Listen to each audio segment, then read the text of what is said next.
All right, today I have a Whirlpool refrigerator, and I'm going to show you how to put the shelves back into the refrigerator. So sometimes you pull the shelves out, you want to clean them or do whatever with them, you'll have to put them back in. I'm going to show you how to pull them out, and I'm going to show you how to put the shelves back in. All right, so let's go again and get started with that.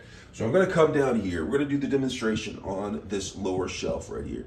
So you have the lower shelf right here, and I'm going to go ahead and pull it out. Now, a lot of times you want to pull it out because you want to clean it, but it doesn't come straight out. And that's a safety feature that Whirlpool was so gracious to implement inside of their refrigerators. So with that being said, in order to pull them out, you have to simply come up here and lift up a little bit and then pull out the shelf just like that. You see that? I pulled it out. Now I can take this over to the sink, clean it, wash it, disinfect it, rub it down. Oh no! All right, so now that I have this out, I have to put it back in. So what I do is I just come up to the shelf, make sure that it's lined up on the racks down there. There's racks underneath, and I just simply line it up, make sure it's lined up, and then just simply push it, wiggle it a little bit, and then push it in like that, and that's how you put the shelf back inside of the refrigerator. So I showed you how to take it out and put the shelf back in, and that's how you do it on a Whirlpool refrigerator.